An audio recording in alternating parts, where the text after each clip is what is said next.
Welcome to the Sankofa Ancestor Shrine, where, every week, we invite spiritual Black folk to reconnect with our ancestors as we journey through the crossroads.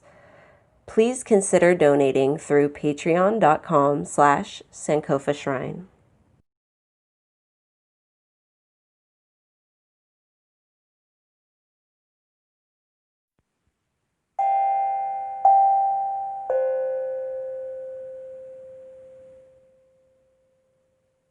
Ancestors, I woke up today and the sky was beautiful. It reminded me of all of the wonderful things I have to be grateful for. Ancestors, please reach out to everybody who is a part of the Sankofa Shrine, everybody who is reclaiming their African traditional religion, whatever it may be, and give them the strength and the memory to help build the habit of conversing with you every day, of feeling adequate enough to reach out and have those daily conversations that feed their soul, that remind them not to give up. Help us to find ways to talk to you even when things are going great, so that our only conversations aren't when things are going terrible. Ancestors, we're so grateful for your presence in our lives and on our altars. And we're grateful for the opportunities that you present us, as well as the opportunities that you open our eyes to.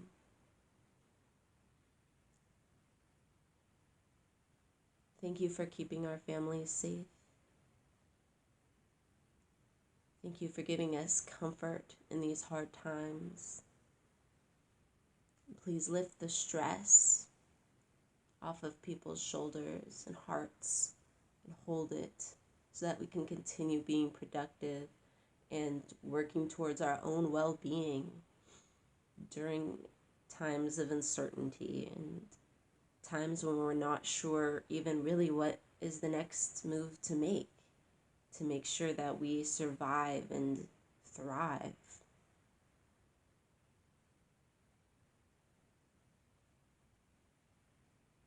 Thank you, ancestors, for everything that you've done for us and that you are prepared to do. Ashe.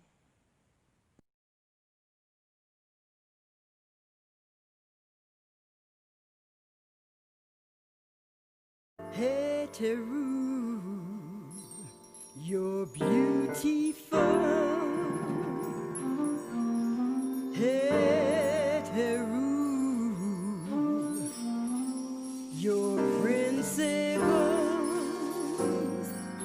have touched my femininity.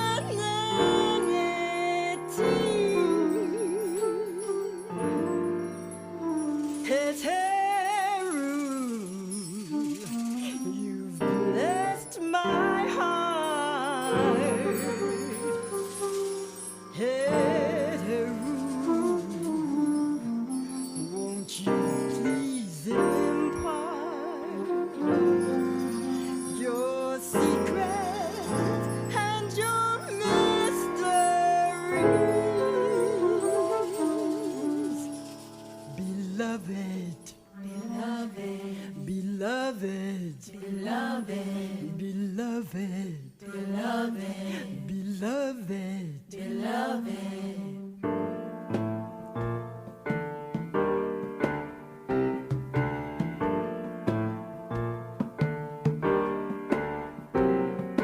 Pure blessings from my heart, pure blessings from my soul.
Hello, welcome to the Sankofa Ancestor Shrine. I'm your host, Tatami, and today we are going to finish up our talk about ancestral root working from the book Working Them Roots by Medicine Man.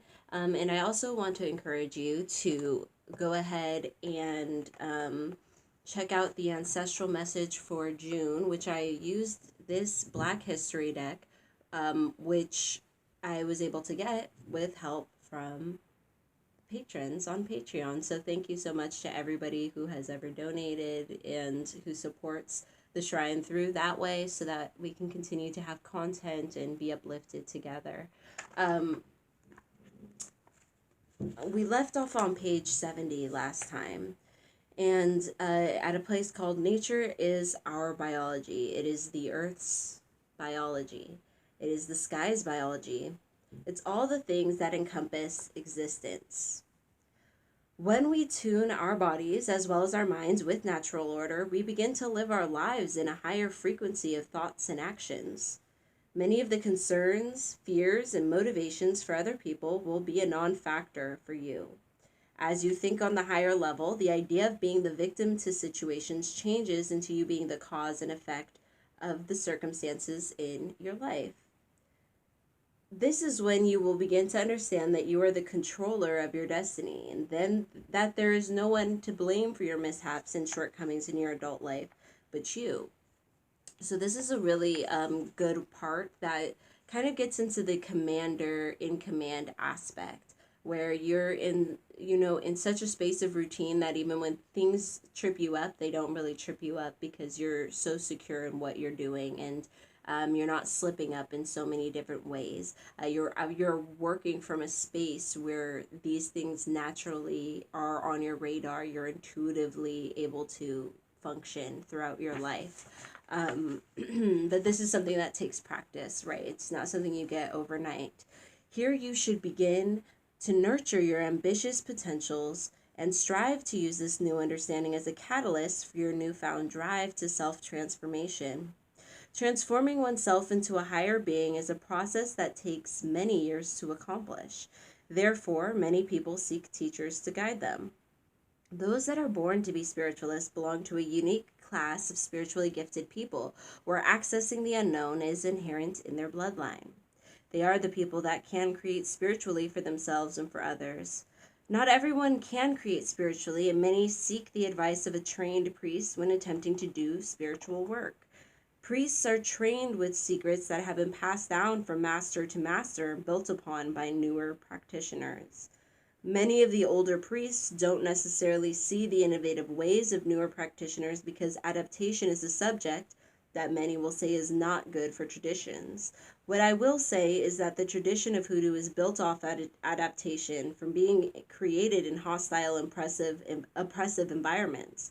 In every region of America, root working has emerged as the tradition of choice for African Americans. In the environments where hoodoo originated, oppression was extremely prevalent. Our ancestors were still able to congregate and combine their spiritual wisdom. He talks on a lot of really interesting things here. Firstly, that not all of us are supposed to be, spiritual leaders in the exact same way. Some people, read tarot cards. Some people do energy work. Some people lay hands. Some people do prayer work. Some people write certain things, draw, sing. And some people do work that's not necessarily spiritual, but they infuse spiritual practices into what they do. So everybody kind of has a different role to play, and none of them is more important or less important than another. None of them is, nobody's better than someone else because they've been initiated 4 times and you are, a housewife. Like, you're not somehow less than because you are, a house witch or something like that, and your work is within the 4 corners of the same home most of the time. All of this has meaning. All of this is beneficial. All of this adds to the culture and the community.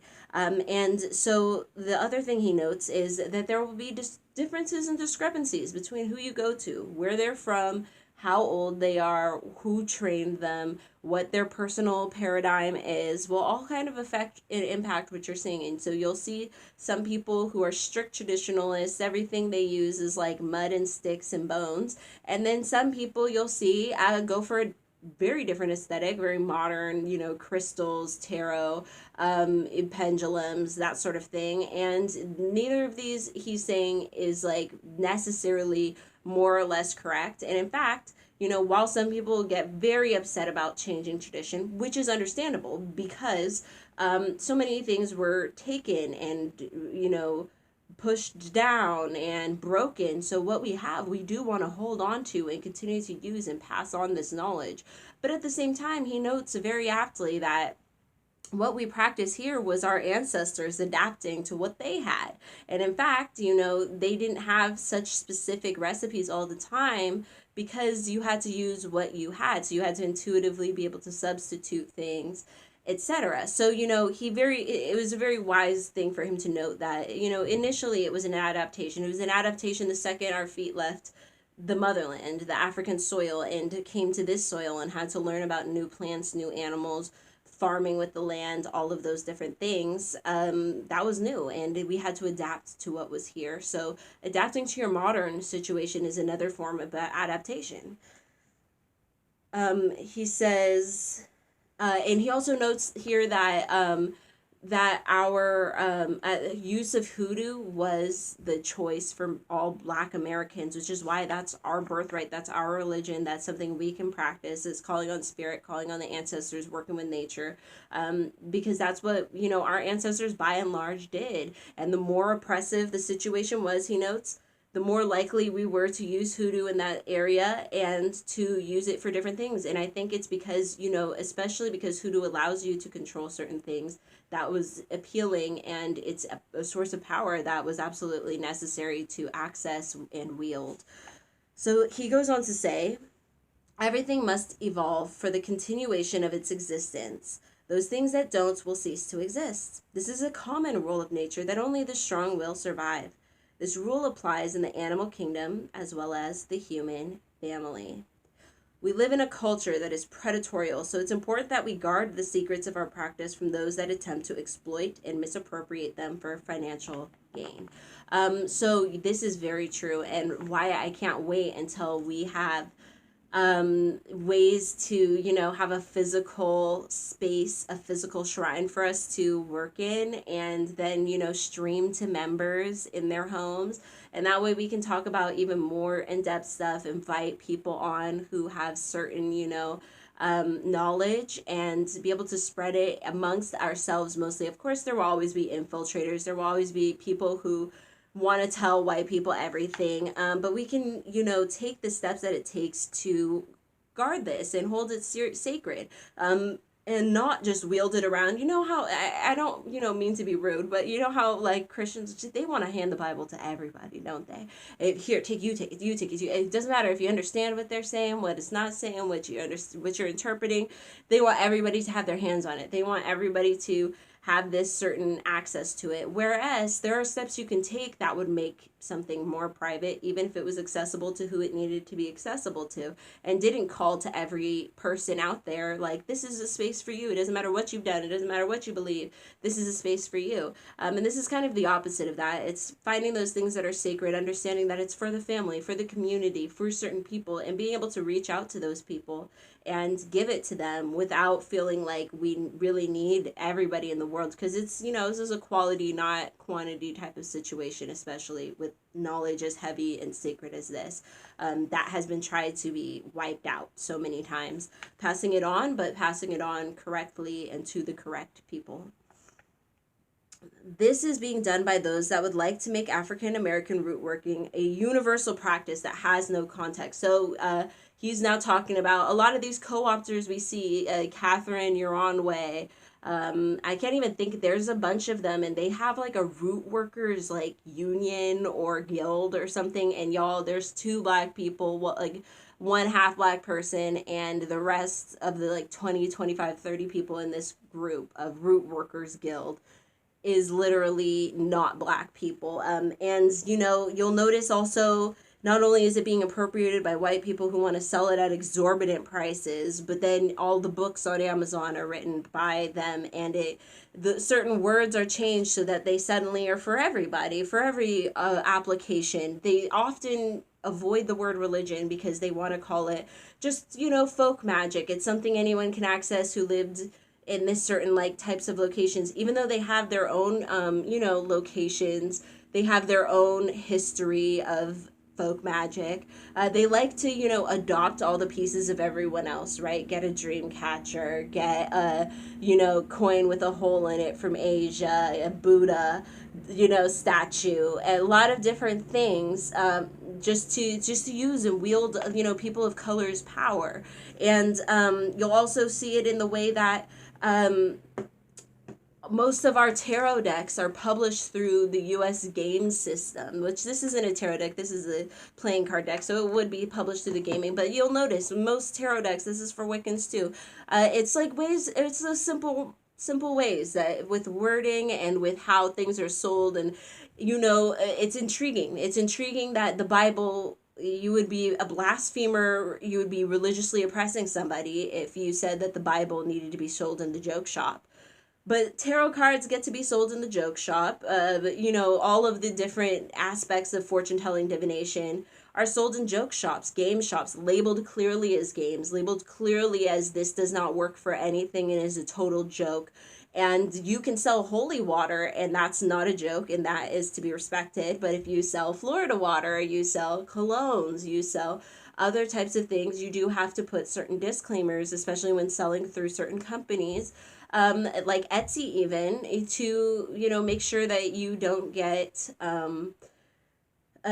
slapped with certain lawsuits that you can't for other people's religion. So they're very strict about not trying to label our things religion, which is why it's important to use that language and not allow them to continue to degrade and dilute, first of all, just to make money, just to retell the story in their own way that makes them a little more comfortable.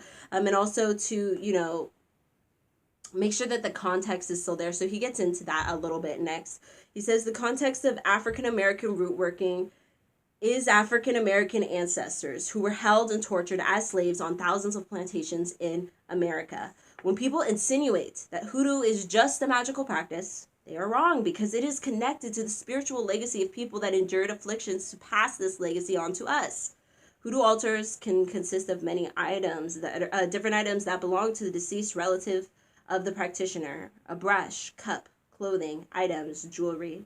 These items should be placed on a small table with a white cloth over it, and a white candle can be on the altar placed to give your ancestors light. So in that case, firstly, one of the ways back before we could, bury our family in the cemeteries, we were not allowed to use the cemeteries. So more often than not, we would create grave sites with our ugly jugs, which I've made videos about a long time ago. But in essence, the ugly jugs could be used to hold some of these items of a deceased person that you want to keep and save in the jar. It can also be used, have other items put in that aren't necessarily related to the deceased, to put them for the spirits to use to put it on your porch to scare off certain energy and spirits. So that can be with something from your ancestor. It can have something else from a different type of ancestor or spiritual energy. But so you can get creative with this. It doesn't just have to be like lining up different random items, or putting something that maybe doesn't appeal to you personally. It can appeal to you personally, and you shouldn't feel scared to add your personal touches, be that beauty or nature, more natural items, and you want it to be all like wood and mud and sticks, as I said before, bones. You can do that, or you can feel free to have yours look beautiful. I know a lot of people get wishy-washy either way. They don't like a lot of things, but it is an option up to you. And keep in mind also sacred numbers, sacred numerology. So having ones, having 7 is the number of spirit, 9 the number of ancestors. Numbers that appeal to you personally or have spiritual context and meaning. You can have several of something: a candle, waters, glasses, etc. So and also the water, I'm pretty sure there's like 9 glasses of water in Santeria altars. and which is something that a lot of people outside throughout the diaspora have taken on to put onto their altars as a source of cleansing and like portal energy, conducting the energy. So it will be up to you as you hear me read through this. He says, place the white candle on the altar to give your ancestors light. I recommend a oil lamp. As I've said before, you can make those out of mud, terracotta. You can also make them, get them pretty cheap. You can get used ones, especially if you're in a historically black area. Finding a used oil lamp can be a really precious find. And also, finding a nice one that just really speaks to you emotionally. Place pictures of the deceased relatives on the altar. Separate them according to who were closest to whom, and what side of the family is what, who knew who. You can definitely make those differences. That's why often you'll notice in a lot of black families, even Christian ones, they have a hutch that has all of this kind of arranged on it. It's very common, or a shelf, a large shelves that are dedicated to this. Mine opens because when my twins were small, I just needed somewhere that opened or closed. But now I can leave it open, and they love it. They'll just sit down and look in and pray and stuff. So he also notes that you should place the ancestors who were closest to you, related to you, you knew them personally in life, that sort of thing, on the right side of the altar. And on the left side, put the ancestors that you are not as familiar with, close to. They may be somebody that you didn't know as well in real life, or an ancestor who's more from the like famous lexicon of ancestors. So he goes on to say, place the glass of water on the altar as a conduit between the worlds of the living and the dead. Water is a transmitter of energy and information. It's the doorway to the highest intelligence. By using water as a doorway between the worlds, we can establish an open channel with the ancestors that will show us how to communicate with them more freely. You feel free to use, whatever kind of cup you have, from a shot glass to a, 8-ounce glass. What you have and what your altar can accommodate is worthy. And, feel free to have a small altar you have to set up every morning. Make this work for you in the ways you can. Once these open channels are created, we can see into the future and change events prior to them happening. This is what divining with the ancestors will do for us. It gives you that information. You're asking for it, you're seeking it, you're opening yourself up to it and creating the channels to make it happen. This is the type of small work that we put in that we can then gain things from. So it's not just us crying at the altar when everything's going to shit. It's us taking that time to build that energy every day so that we'll see things coming. And sometimes, you'll still mess up. Sometimes you'll get the intuition to buy something, and then months later, some tragedy will occur, and you're like, oh, only I had followed that impulse to buy that thing. I would have been more prepared, all this time later when I didn't even know.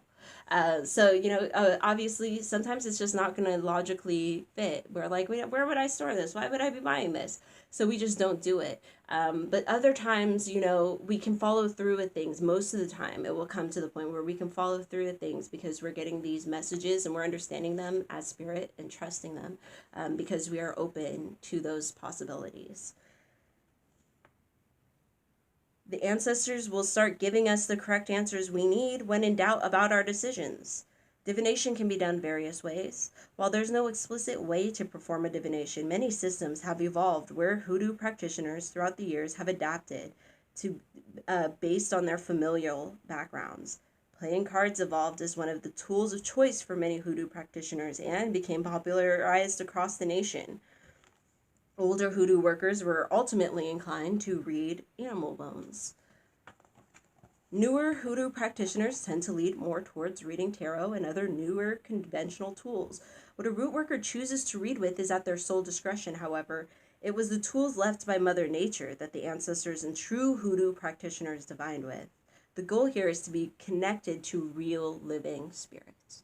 So that's, I think, I think he said a lot of really wonderful things. First off, finding your tools. That's why I have this playing card deck, and I was really interested in it. and used the Patreon money to purchase this one, because I noticed that it did have a bit of living spirit in it with its connection to the ancestors. I definitely feel the same way about the Dust to Onyx deck, because it has all those pieces of living ancestors, the eyes of this person, the nose, the lips, ears of that person. And it definitely gets into that in the booklet. Other ones feel that way in a little more vague sense. So the Manzel's Tarot by Art Xman and the Afro Goddess Tarot Arcanas, absolutely. There's also the Black and Gold Lenormand deck that I just saw. I advertised it on Spiritual Black Girls on Instagram because, well, first I found it, but before I could even post, she asked. And so I put it up there and she got 100% funding. So this is likely a deck we'll be seeing after it releases in October. We'll be seeing it likely over and over again. And it has the it has some semblances of playing cards, but it also has some semblances of tarot, and it also has pictures of the ancestors, a little digitally altered for emphasis, some gold on there, of course, always, right? Almost always gold. And it's another deck that I think when it channels what the ancestors said, they looked like, their stories, what they were about, their energies. Those ones I think can hold the living. But what he's talking about when he says living is absolutely, we should be able to go out and get 7 leaves, 7 flower petals, and form a rough form of divination for ourselves, 7 sticks. When it comes to divination with the bones, this will take time, especially, I think, to create your own bone set, because you'll want to get the majority of them on your own from nature. That will come from spending time in nature, taking walks in nature, spending time even in your garden. Birds die in your garden, and you can find yourself getting, little bird skulls, hummingbird skulls, just little items, bones, that of creatures that pass away around you, even in the city, even in the land when you can't take trips out there, honey. There's things dying out there, and you could absolutely get your hands on some bones. You do have to ask, of course, with the trees, the leaves, the roots, all of this. You still are going to ask before you take just random bones that you found. But understand that that is an option. That is ways people get a hold of it. Of course, there's sacrifice of chickens or cats. Remember, we read about a cat sacrifice by Zora Neale Hurston. She had to pass the bones through her mouth until one was bitter, and that one was the bone she was taking. So there are so many different ways people get their hands on this, but that takes time, which is another reason I suspect older hoodoo practitioners have them. 1, they had more access to nature than we do, and 2, it takes time to get up with those bones. All right, so we're almost done here. So that was what I think, he's really talking about, connecting with nature. Go out there and put your feet in the dirt, honey. Don't be scared. Don't be, I think Mother Nature is the easiest of it all to connect with, because sometimes with the ancestors, you can start feeling like you're being too bold. But with Mother Nature, she's in charge. She's powerful. You can put your hands in the ground. You can take your shoes off and put your feet in the earth, and you can feel the power, right? And it's humbling, and it's beautiful, and it's something that it's not something people usually are scared to be humbled to, is the greatness of nature. And I think that's a really great start with nature, start with that mother spirit, Asashaya spirit, and really connect with the earth altar around you, naturally around you, because you don't really have to buy anything. There's the pebbles outside that you can make into a divination set. You can draw symbols on those, or scratch symbols on them. Make your own divination set. Make your own tarot card set of 10, 15, 20 cards that you've created using symbols, or you can print the pictures offline if it's your own tarot set. It doesn't have to be anything crazy. You don't have to be the world's greatest artist. You can put different pictures of nature and have each of those mean something different to you. So feel free to connect with nature in the ways that you can. And keep in mind that nature is right outside your door. So no matter what, you always have some grass growing, some, sand occurring in some way that you could use some water and shape some things. There's always something going on outside that you can manipulate and use that energy and work with it and come to understand it in a way other people typically don't, right? Where the sand witch is at, where the desert witch is at. We never hear from them, but I know they out there, and I know they're doing great things. So Final paragraph. I'm so excited. I tried to read through this several times and kept getting interrupted because I was running out of time, and so I just never kept not finishing this video, but I'm so happy we're almost done. This last paragraph is really also important. When working on your ancestral altar, you must realize that you're opening channels to the other worlds. This can be a world of fears or a world of achievements. This depends on the state of your spirit when you're approaching the altar. Prior to approaching the altar, cleanse yourself of physical impurities, sexual and cleanliness, removing germs from your body, cleansing your aura of negative energies, empowering yourself to receive clear information from your spirits, releasing the doubt. Give that doubt up to the ancestors. Ask them to hold this while you approach the altar, and don't allow yourself to be bogged down with those things. This declaration affirms to your ancestors you're serious about removing negative energy from your life. So you make yourself a spray. Dilute your Florida water into like a spray bottle. Put an essential oil or two in there that, you know, means something to you. Stick a flower in there that means something to you. Make sure it's like submerged so it doesn't get moldy in there. But you know, put a bay leaf in there, maybe even a eucalyptus leaf. There's other herbs. There are many other herbs that you could put: rose petals, lavender. Put something in there that, you know, make yourself a small concoction. Just spray yourself down before you reach the altar. You know, spray yourself down after you take a shower. Those little steps that help you keep yourself cleansed, and that, you know, it shows the effort you're putting in, and it also, you know, has its physical cleansing, spiritual cleansing properties. That so you're approaching in a state of wellness and also in a state of I'm putting in work, right? When this is done with total conviction, the ancestors clear your path, improving your chances of successful life. If you build on this connection, your spirits will reveal many secrets to you intuitively.